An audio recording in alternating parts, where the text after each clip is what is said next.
Hi, welcome to the YouTube channel for a living example.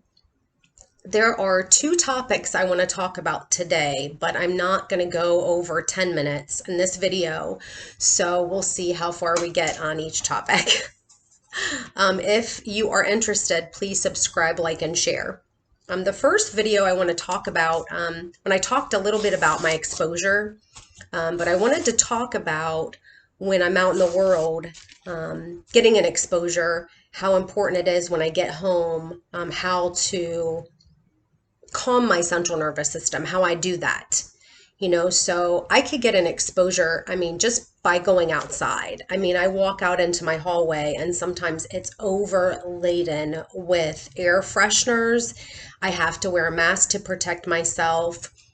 I go through the hallway. I walk through lots of cigarette smoke. I smell lots of laundry detergent smell on people.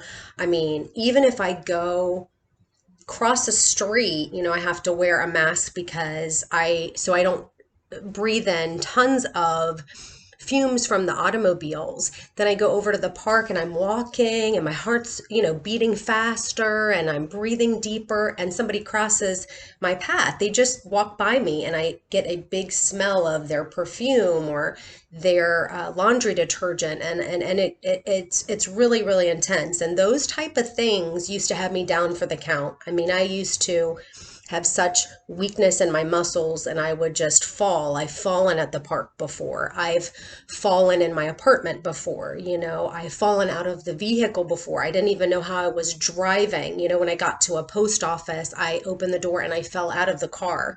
And so when my central nervous system, becomes depressed, which these chemicals depress every single person's central nervous system. And when my central nervous system becomes depressed, it is unsightly. I look like I am a vegetable.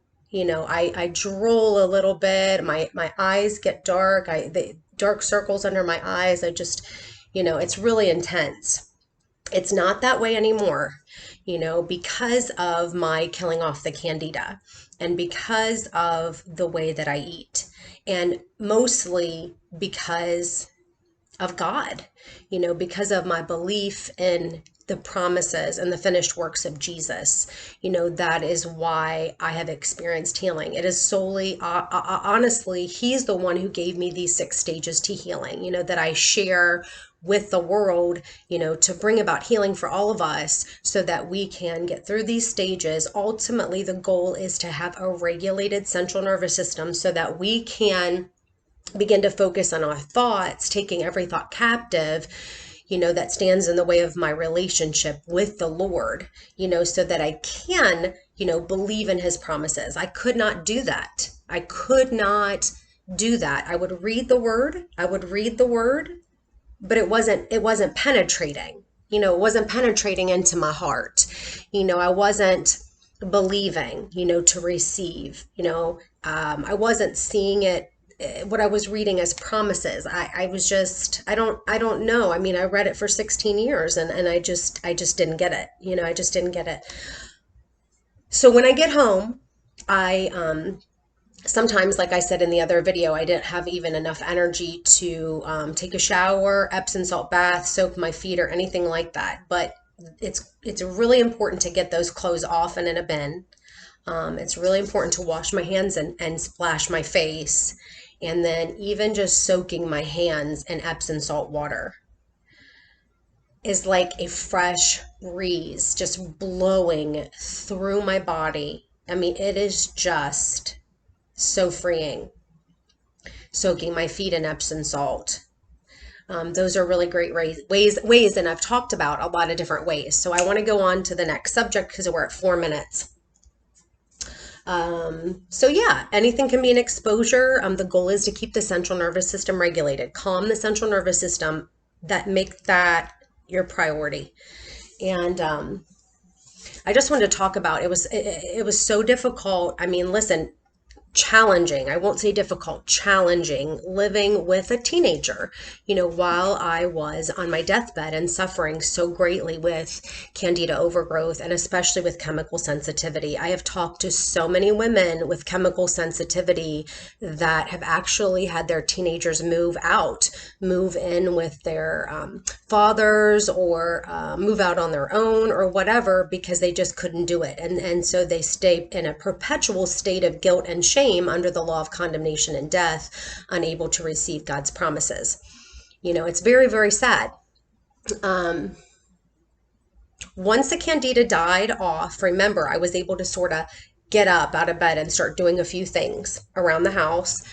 So when my son would come home from school, I would put a mask on and I would have a bin ready in the bathroom, and he would walk into the bathroom and then he would check his clothes really, really well to make sure there were no bugs or anything like that, because we wanted to always be sure about bugs because we could never use pesticides.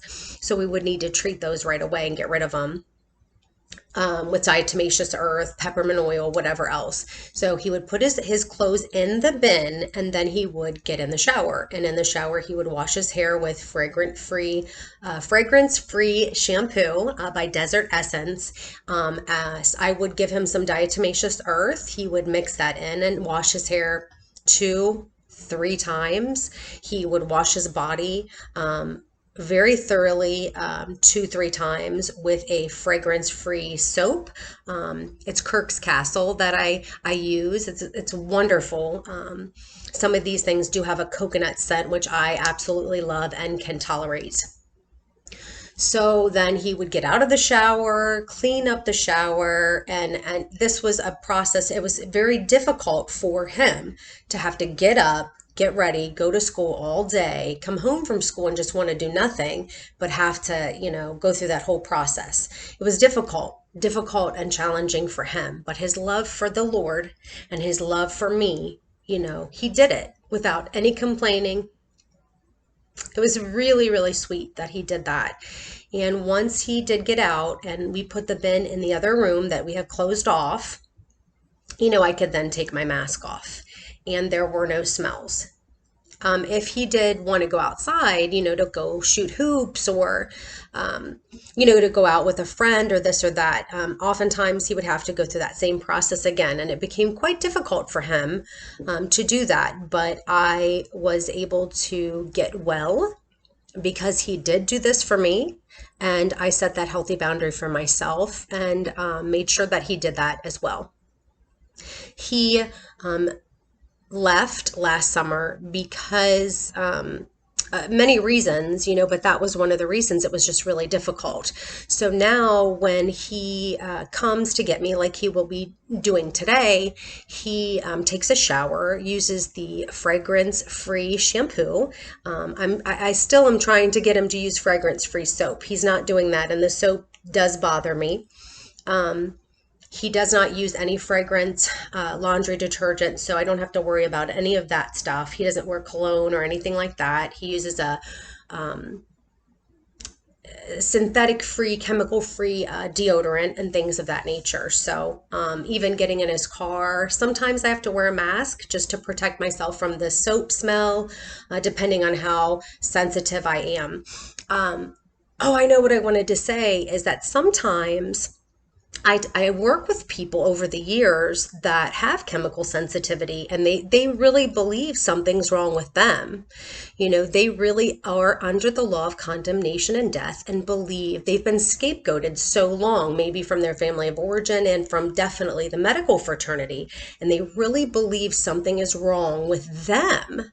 And so they believe that there's a way to get better, meaning that you can go out and be exposed to these things. And that's not ever going to happen. Febreze, bleach, Dial soap, whatever product we are talking about that have chemicals in them and are synthetic man-made products are harmful to human beings, period. You know what I mean? They depress your central nervous system. They cause all kinds of other things. And I've done some videos about that as well on Facebook. So getting better, is about practicing avoidance, but being able to have a very fruitful life, and I am a living example of that. And thank you for watching. Till next time.